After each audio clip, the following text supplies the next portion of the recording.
풀어서 풀릴 수 있는 것은 괴로움이 아니요. 참고 기다려서 해결되는 것이면 고통이 아니더라. 세상 살아가면서 곤란이 없기를 바라지 말자. 사는 것은 인생 숙제하는 것이라고 생각하자. 죽음이란 단어를 두려워할 일이 아니다. 살아서 죽었다고 생각하고 한번 살아보자. 그러면 용서 못할 일도 없고, 싸울 일도 없고, 속상해할 일도 없고, 하루하루가 덤으로 오는 보너스 같다. 그래서 매일 고맙다. 물건 살 때 하나 더 주면 기분 좋아지는 그것처럼. 어떻게 죽을 것인가를 생각해 두면 어떻게 살아야겠다가 환히 보인다.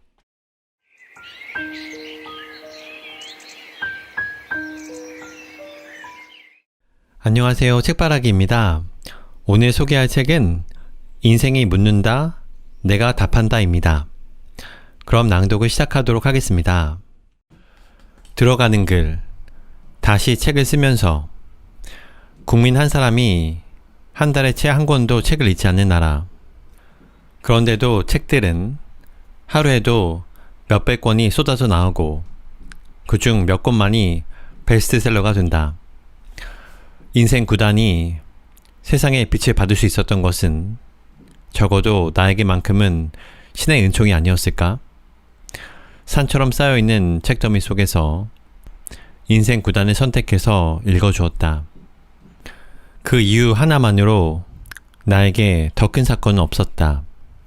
고마운 마음에 내 목숨이라도 주고 싶을 만큼 그 인연들이 소중했다. 나는 내 독자들에게 보답하고 싶었다. 그것이 무엇이든. 그래서 내린 결론은 내 책을 읽고 상담을 받고 싶어하는 독자들에게 나를 아낌없이 내어주자. 하루에 단 한 사람만 예약을 받아 상담하는 것이다. 일산 장항동 오피스텔 벽에 걸려있는 양순자 심리상담소라는 조그만 간판을 떼어 안으로 갔다 걸었다. 그리고 외부 상담은 일체 사절했다. 내 책을 읽고 출판사를 통해 전화를 해온 독자들하고만 만났다. 그렇게 시작된 상담이 길어지면 7시간을 함께한 적도 있었다. 그렇게 3년 반 독자가 형편상 서울까지 올 수 없을 때에는 내가 갔다. 제주도에서 38선 경계 철책선 옆 부대까지 상담하고 강의하러 갔다. 오늘도 갈 것이다. 내일도 부르면 나는 갈 것이다. 오다가 지치면 강원도 숲속에 묻혀 이 생을 마감한들 어떠리. 나는 나를 내 독자들에게 바치는 것에 두려움이 없었다. 대한민국 팔도 강산, 멀면 그 길이 얼마나 멀겠는가. 나는 고마운 마음 하나로 그렇게 달려갔다. 독자의 95% 이상이 20대에서 40대. 이렇게 많은 젊은이들이 지옥을 헤매면서도 부모, 형제, 친구, 누구에게도 말 못하고 힘들어하면서 생사의 갈림길에서 고통당하고 싸우고 있었다. 죽겠다고 약을 준비해놓고 선생님 한 번만 만나보고 가야지. 그들의 고통을 들으면서 매번 나는 아픈 가슴을 쓸어내려야 했다. 2시간 열을 계속 웃느라 말을 잊지 못하는 경우도 다반사였다. 그리고 헤어지면서 지하철을 타기도 전에 문자가 온다. 선생님, 고맙습니다. 열심히 살겠습니다. 그리고 선생님, 많이 사랑합니다. 내 뒷모습을 보면서 퉁퉁 부은 눈으로 찍어 보냈을 문자. 나는 몇 번이고 받아 읽으면서 아무 대답을 못했다. 내 가슴을 한없이 후비고 아프게 했던 예쁘고 고운 그 아이들. 지금 그들은 어디에서 어떻게 잘 살고 있는지. 하루도 쉬지 않고 그들의 안부가 물어진다. 우리네 인생살이가 단 한 번 묻고 해답을 받아 평생 갈 수 있는 것이라면 얼마나 좋겠는가. 그러나 365일 매일 새로운 문제를 낳고 또 다른 답을 얻어내야 하는 괴로운 세상이다. 누구에게도 보여준 적이 없었던 자신을 나에게 활짝 열어놓고 마음껏 울었던 그 젊은 친구들. 나는 너희가 매일 그립다. 어디에서 어떻게 살고 있는지. 휘청거리지 말고 용감하게 달리라고. 인생은 마라톤.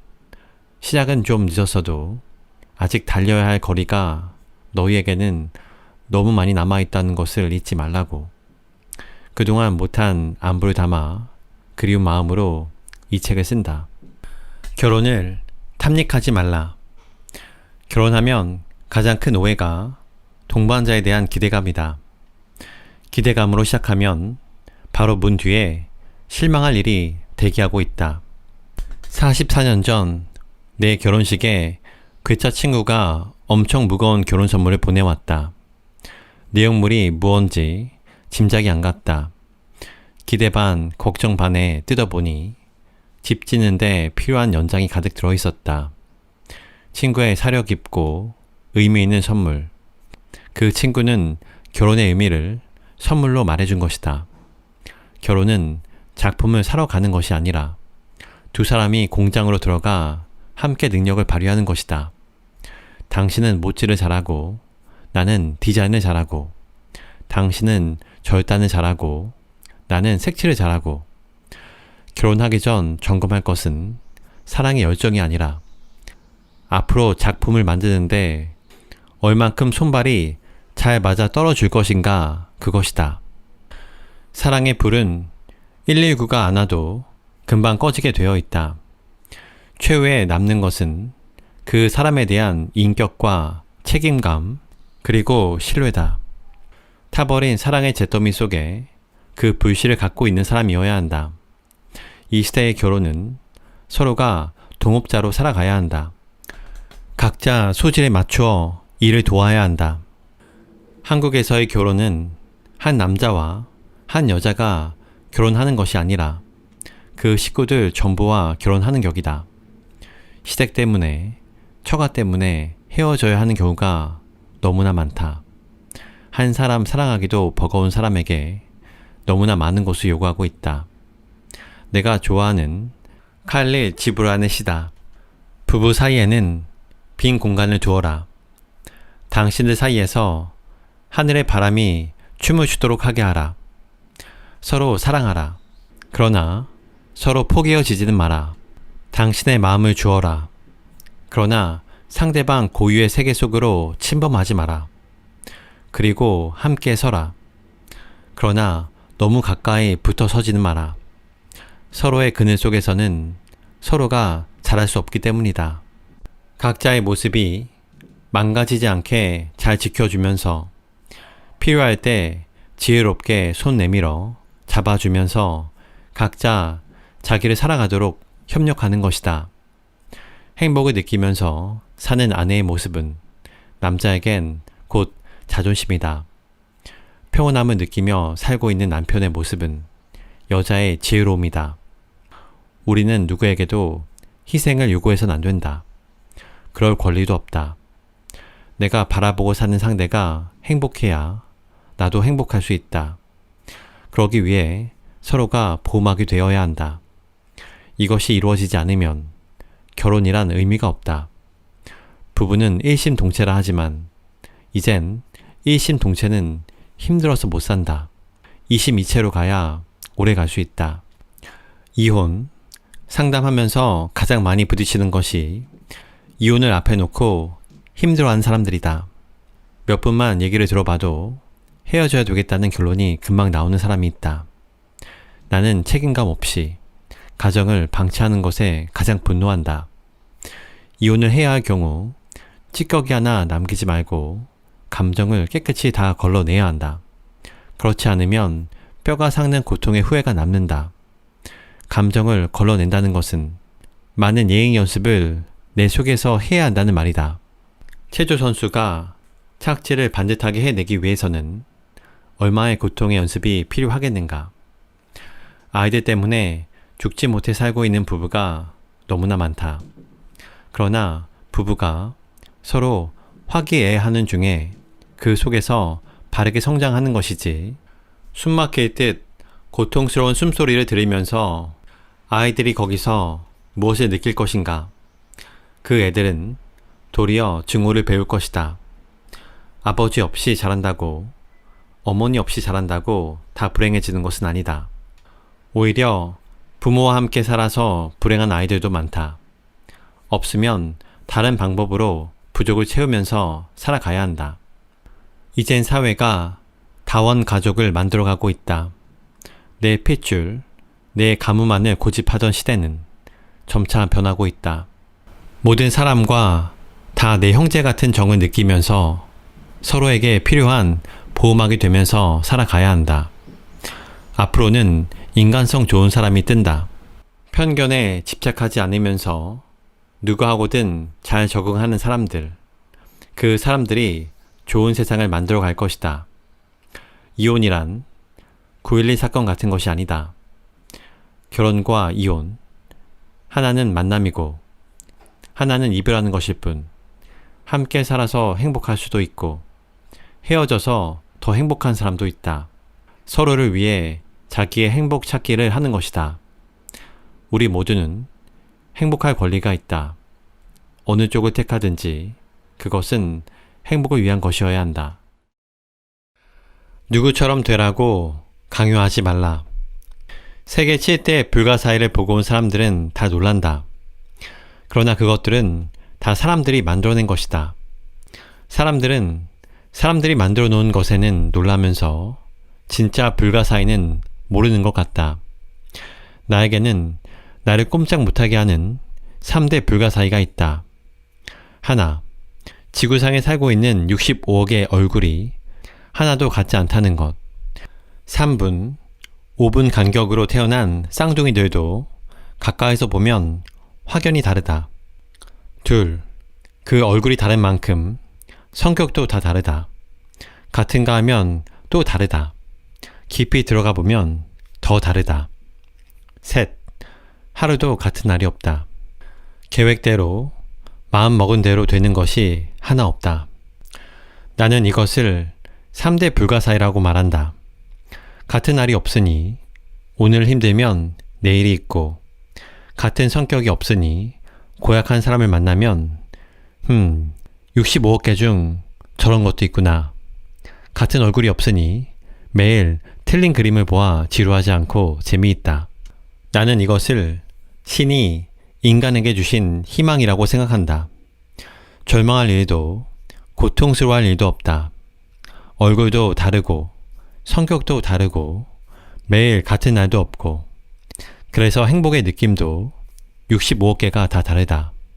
그러므로 행복의 정답도 65억 개가 있는 셈이다. 각자 자기의 인생을 살아라. 누구처럼 되어라 라는 말처럼 잔인한 말이 어디 있는가. 누구를 닮아버리면 나는 곧 없어진다. 나는 어린 왕자의 행복론을 좋아한다. 좁은 공간을 탓하지 않고 의자의 위치만 조금씩 바꾸면서 하루에 지는 해를 43번이나 보면서 행복해하는 아이. 우리 다 살기 힘들다. 그러나 생각만 잠깐 바꾸면 보이는 것도 달라진다. 다른 사람의 시력으로 보지 말자.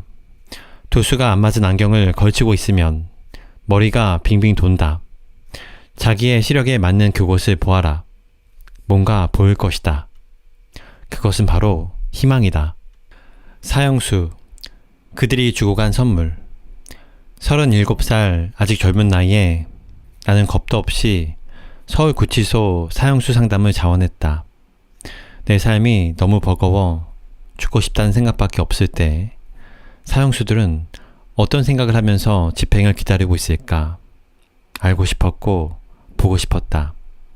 그러면서 시작한 세월이 어느새 30년을 넘었다. 사형수들과 긴 세월을 함께하다 보니 안개에 옷 젖듯 나 자신이 사형수가 된 것 같은 착각 속에 행동할 때가 있다. 조금 먼 길 강의를 갈 때라든가 잠깐 외출할 때도 나는 집안 정리를 다 해놓고 한 번 더 현관에 서서 집안을 둘러보곤 한다. 다시 돌아오지 못할 마지막 길을 떠난 사람처럼. 한 해를 마감하는 12월에는 카드나 연화장을 보내는 대신 마음 상했던 사람 있는가 찾아보고 그 사람에게 편지를 쓴다. 평상시에도 마음에 걸리는 일이 생기면 미루지 않고 해결해버린다. 마치 내일이 없는 것처럼 그렇게 살았다.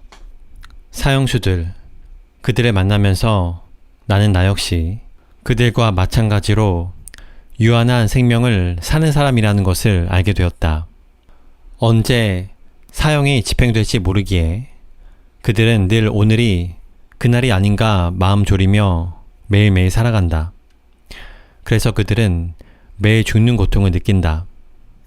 죄는 짧은 순간에 저질렀지만 죄의 값은 2, 3년, 길게는 6년에서 8년, 매일 피를 말리며 조금씩 시들어간다. 그렇게 감옥 안에서 죽어가고 있을 때 그 가족 역시 하루하루 그와 똑같은 시간을 보내며 산다. 그러다 어느 날 사형 집행을 당해 저 세상으로 가버리면 가족들도 함께 죽는 고통을 치른다. 어느 사형수의 어머니는 그 고통을 이기지 못해 끝내 자살로 아들 뒤를 따랐는가 하면 어느 어머니는 울다 지쳐 실명해버린 경우도 있었다. 사형수는 이렇게 매일매일 오늘이 집행날인가 가슴을 졸인다. 떠나는 것이 그들의 운명이지만 감옥 밖에 사는 우리는 그날조차 모르고 떠나는 것이다. 우리는 결국 모두 사형수다. 오늘 이렇게 살았으니 오늘이 있을 뿐이요. 내일은 와봐야 오는 것이다. 그러므로 내일 만나기로 한 약속은 언제나 지켜지지 않을 가능성이 공존하는 것이다. 그렇기에 나는 오늘 이 순간이 내 생의 마지막이라고 생각하면서 살려고 한다. 되도록이면 하루의 약속은 하나만 잡는다. 바쁘다고 적당히 지나치면 반드시 후회가 남기 마련이다. 사형수에게는 죽음이 현실이다. 그래서 감상적이거나 그저 한번 해보는 사치스러운 얘기는 하지 않는다. 나는 그들에게서 그것을 배웠다. 사형수들은 사형만 면하게 해주면 죽는 그날까지 살과 뼈가 가루가 되도록 좋은 일만 하다가 가겠습니다 라고 피가 마르도록 용서를 빌어도 집행장으로 가는 길밖에 없다. 우리는 살아있음을 감사히 하자. 나는 사형수들을 만나면서 무엇이 정말 괴롭고 고통스러운 것인지 알게 되었다. 어지간한 일로 괴롭다느니 힘들다느니 하는 말은 하지 않게 되었다. 풀어서 풀릴 수 있는 것은 괴로움이 아니요. 참고 기다려서 해결되는 것은 고통이 아니더라. 세상 살아가면서 곤란이 없기를 바라지 말자. 사는 것은 인생 숙제하는 것이라고 생각한다. 숙제를 좋아서 하는 학생이 있겠어? 해야 하기 때문에 하는 것이지. 생활고로 자식을 데리고 동반 자살, 사업 실패로 자살, 억울해서 자살, 법정의 재판이 두려워 자살. 뒤에 남겨진 사람들은 어쩌란 말인지 더 많은 업을 만들어버리는 무책임한 짓이다. 나는 죽고 싶어서 사형수를 만나러 교도소로 갔다. 많은 사형수를 만났고 그리고 또 이별했다. 죽음과 이별 연습을 되풀이하면서 그들에게 얻은 교훈은 그래도 인생은 살아야 한다는 것, 그것이었다. 위원님, 사형수가 기다리고 있습니다. 1심과 2심 재판에서 사형이 언도가 확정되면 사형수는 더 이상 갈 곳이 없어진다. 그때부터 사형수는 죽음과 싸운다. 왼쪽 가슴에 빨강 이름표를 달고 두 손에 무거운 수갑을 찬 채로 죽는 그날까지 지내야 한다. 그러므로 사형수는 정신적으로 정상을 유지하기가 힘들어진다. 기회만 있으면 자해하려고 들고 자살을 시도하고 자신이 괴로우니 옆 사람 괴롭히는 일도 다반사다.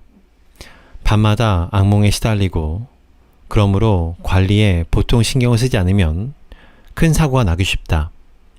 그래서 만들어낸 것이 집행하는 그날까지 그들을 돌봐줄 정신적 보호자 제도인데 1대1로 결연을 맺어주어 정기적으로 매주 만나 신앙 상담도 하고 개인적 얘기도 들어주면서 죽는 날까지 가족 아닌 가족의 책임을 떠맡는다. 길면 5년에서 8년까지도 지속되지만 대개는 2, 3년이면 형 집행이 이루어진다. 예외가 있다면 세상을 시끄럽게 만든 유명 사건은 1년 안에 집행되기도 한다. 마카파의 사형 집행이 그랬다. 생명부지의 낯선 인연과 마주 앉아 죽는 그날까지 우리 함께 하자고 맞선 보듯 우리의 만남은 운명처럼 시작된다. 사형수가 되면 가족은 거의 해체되어 버린다. 있어도 전혀 힘이 없다. 그래서 사형수는 죽는 날까지 자기와 함께 해줄 상담사를 만나는 그날이 가장 편안한 시간이다. 사형수가 되기까지 잘못 살아온 한 인간의 실체를 조금씩 얘기로 들어가면서 상담사 역시 또 다른 한 인생을 알아간다. 그때 그 곁에 손잡아줄 사람이 한 사람만 있었더라면, 그때 그의 절박한 이야기를 들어줄 곳이 한 곳이라도 있었더라면, 그들의 얘기를 들으면서 어쩌면 우리는 다 공범일지도 모르겠다고 안타까워질 때가 너무나 많다. 연말에는 전국에서 동시에 어김없이 사형 집행이 이루어진다. 사형 집행은 1급 비밀이다. 성직자와 의무관만이 하루 전날 출석하라는 통지를 받는다. 사형수 자신은 당연히 모른다. 그래서 사형수는 365일 동안을 오늘이 집행날인가 매일 피를 말리며 긴장하면서 살 수밖에 없다. 여름이 가고 가을이 시작되면 그때부터 사형수는 하루가 몰라보게 낙엽처럼 바삭바삭 야위어간다. 죽음이 오고 있음을 우리는 함께 온몸으로 느낀다. 상담하는 내용들이 조금씩 무거워진다. 사형수는 자꾸 가족 걱정을 더하기 시작한다. 위원님, 오늘 당신이 맡은 사형수가 세상을 떠났습니다. 구치소로 와주십시오. 빨리 와서 사형수 식구들을 도와 장례식을 하라는 통지다. 시체를 인수하기 위해 갑자기 달려온 가족의 모습은 그대로 처절하다. 힘없고 당당하지 못한 가족은 먼저 간 죄인보다 더 죄인의 모습을 하고 있다. 시체와 함께 그들을 모시고 나는 백제 화장터로 간다. 2시간 30분쯤 되면 화장은 모두 끝난다. 누런 봉투를 받아 가슴에 안고 어머니는 통곡한다. 3, 4년간의 나의 긴 상담은 가루 봉투 하나를 유족에게 전해주면서 이렇게 백제 화장터에서 끝이 난다. 그렇게 보낸 1년 후 사형수의 어머니 한 분은 구치소 뒷산 아들의 집행장을 바라보면서 자살했다. 집으로 돌아와 나는 자리에 눕는다. 내 부모가 죽은 것도 아니요. 내 자식이 죽은 것도 아닌데 왜 이렇게 가슴이 아픈 건가? 그 못된 놈이 죽었을 뿐인데. 휴식을 주듯 한 달쯤 기다렸다가 구치소에서 다시 전화가 온다. 위원님, 상담 오셔야죠. 사형수가 기다리고 있습니다. 다시 마음을 털고 일어나야 한다. 다시 사형수 상담을 시작하는 것이다.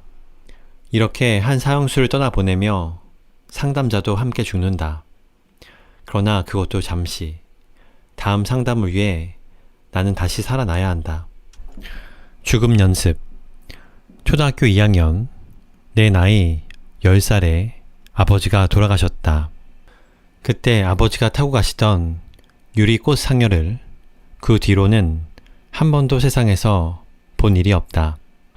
파란 논두덩길 사이로 노란색 조끼에 하얀 바지, 머리띠 두른 잘생긴 아저씨들 수십 명이 선창 후창을 하면서 오색 찬란한 유리 상여를 메고 가는 모습이 어린 내 눈에 환상적으로 보였다. 나는 울지 않았다. 그때 울지 못한 울음을 그 뒤 30년 동안 울어야 했다.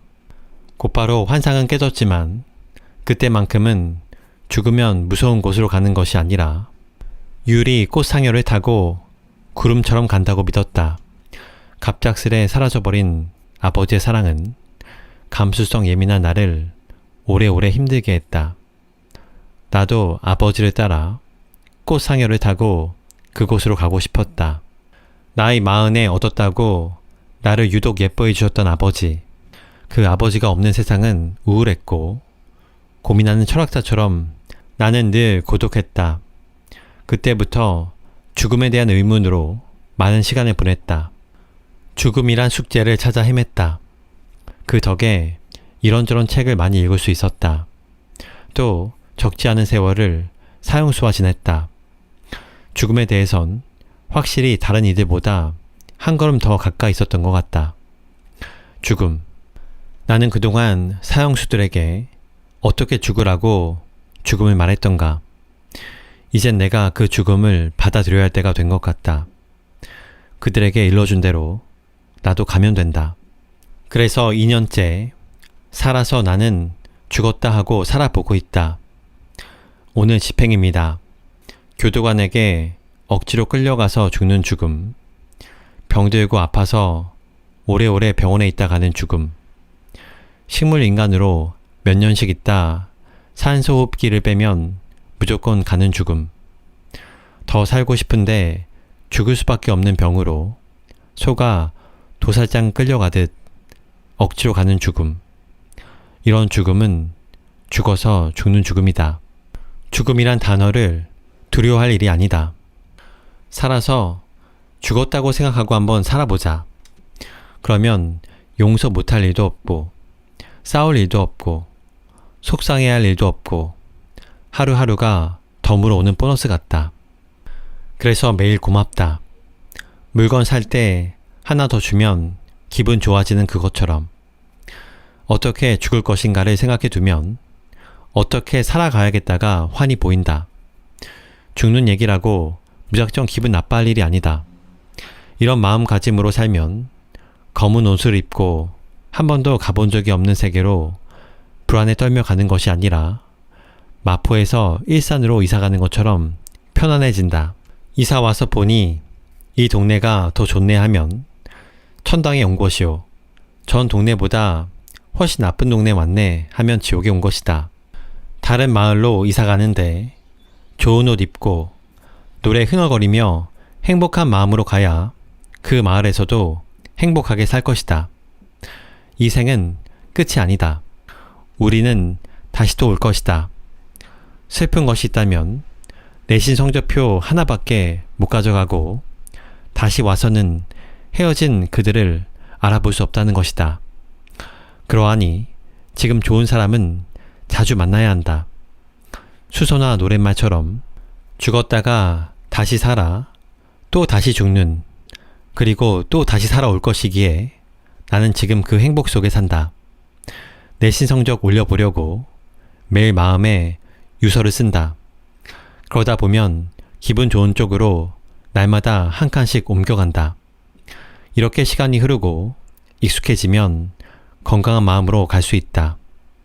중국의 진시황처럼 혼자 죽기 두려워 멀쩡한 생명들을 순장시키며 함께 가자 그런 어리석은 짓은 필요 없어진다. 당당하게 가는 것이다. 다만 연습이 필요하다. 마음이 한번 하지 말아야지 한다고 해서 딱 그렇게 된다면 모든 인간이 인생 10단일 것이다. 그러나 우리네 인간은 끝없는 반복 속에서 길들여지는 것이다. 반성문을 쓰는 것처럼 오늘도 나는 살아서 죽는 연습을 하고 있다. 사형수와의 약속. 기자들과 인터뷰를 하면 꼭 한 번씩 받는 질문이 있다. 교도소 출입 30년 하시면서 가장 기억에 남는 사건이 있습니까? 이따마다 너무나 또렷하게 내 가슴에 문신처럼 박힌 것이 하나 있다. 그러나 지금껏 한 번도 나는 이 사건을 말하지 못했다. 왜 못했냐고? 못한 것이 아니라 안 하고 있는 것이다. 주인공이 어디선가 지금 잘 살고 있기에 혹여 기사로 쓰인 자기 이야기에 가슴 쓸어 내릴까봐 보호해주고 싶은 마음에서다. 그런데 나는 오늘 내 얘기를 하려고 한다. 혹 이 책을 보게 되더라도 모른 척 눈 감아주길 바란다. 내가 무엇을 말하려는 건지 속 깊은 내가 알아준다면 눈물 나게 고마울 것 같다. 혁이 아버지는 집행날을 기다리는 사형수였다. 나는 그분을 정기적으로 만나는 상담사였다. 혁이 아버지는 50대였고 나는 30대 후반이었다. 깔끔하게 잘생긴 멋쟁이셨다. 회사 격리 관계로 부대끼다 절도 살인 사건을 일으킨 분이었다. 집에는 중1 아들 혁이와 부인이 있었다. 혁이의 일과라고는 학교도 그만두고 어머니 손잡고 매일 언제 갈지 모르는 아버지 면회 다니는 것이 전부였다. 아버지가 갑자기 그렇게 되니 집안은 쑥대밭이 되어버렸고 아이는 학교도 쉬어야 했다. 혁이는 공부를 잘해서 서울에서도 명문중학교에서 우등상을 탈 만큼 모범생이었다. 서울구치소의 겨울은 다른 곳보다 빨리 온다. 사형수는 연말에 집행날이 오고 있음을 온몸으로 느낀다. 이젠 준비하셔야죠. 오늘도 나는 똑같은 말을 혁이 아버지께 던진다. 항상 반복되는 고통의 소리다. 나는 못 죽습니다. 우리 혁이 저렇게 두고 난 못 갑니다. 그럼 내가 오늘부터 혁이 맡아서 공부를 시키겠습니다. 대학에 들어가면 대학 졸업할 때까지 책임을 질 테니 이제 마음의 준비를 하십시오. 어떻게 그렇게 금세 나를 믿으실까? 금방 밝고 환하게 웃음을 지으셨다. 굳게 믿어주는 그 믿음이 나에게는 인생의 가장 버거운 짐이 되어 그날부터 나를 짓누르기 시작했다. 그리고 2개월 뒤 혁이 아버지는 집행을 당했다. 그분은 그렇게 가버리고 나에게는 남은 세월은 너무나 길고 힘들었다. 그 약속을 못 지킬까봐. 내가 나를 배신할까봐. 그 약속이 깨져서 혁이에게 상처가 될까봐 신경을 곤두세우고 살아온 세월 남편 눈치 보랴, 뒤로 혁이 챙기랴, 아프면 병원 가랴, 행여 마음 약해질까봐 남 하는 짓은 꼭꼭 챙겨주랴. 그 줄타기를 나는 혁이와 함께 했다. 손 꼭 잡고 서로 떨어지지 않도록 도와주면서 살았다. 그 노력이 헛되지 않게 혁이는 계속 좋은 학교, 명문대학교를 졸업하고 좋은 직장에도 들어갔다. 그리고 마침내 결혼식. 그날 오후 혁이는 내 손에서 드디어 한 마리 파랑새가 되어 새로운 둥지로 날아갔다.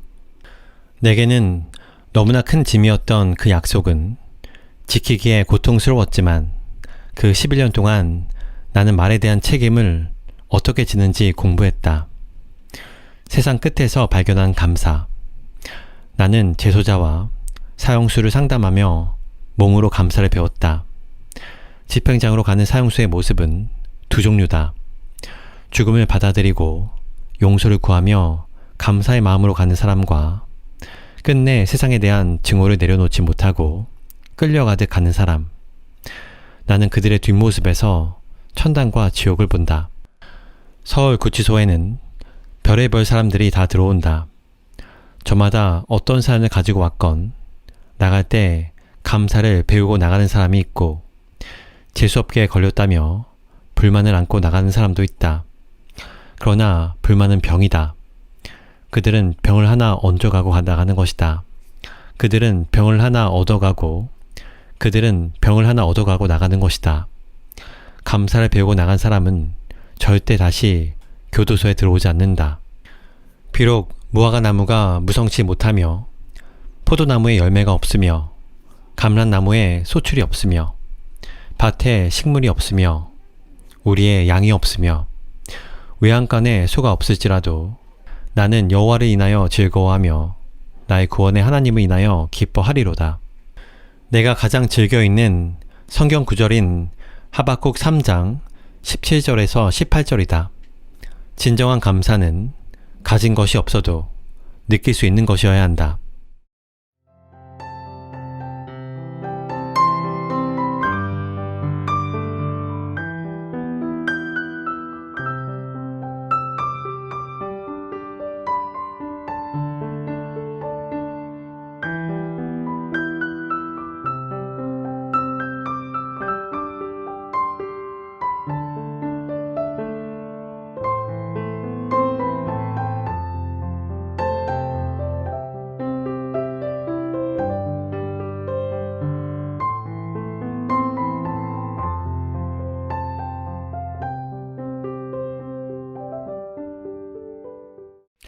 저자 양순자.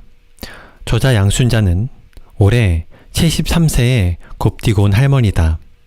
하지만 남을 돕는 일에 개선하지 말고 누군가 넘어지면 빨리 일으켜줘야 한다가 신조인 그는 지금도 누군가 SOS를 치면 언제든지 달려가는 열렬 상담가로 180도 변한다. 이 책은 죽음의 경계선에서 돌아본 삶의 가치와 자세에 대해서 쓴 글이다. 몸은 어른인데 아이처럼 칭얼대며 내 것 챙기기에 바쁜 요즘 사람들에게 뭔가 해줄 것이 없는지를 고민한 흔적이기도 하다.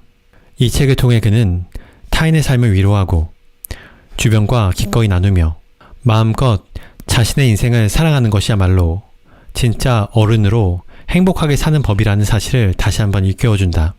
저서로는 베스트셀러, 인생 구단, 인생이 묻는다, 내가 답한다가 있다.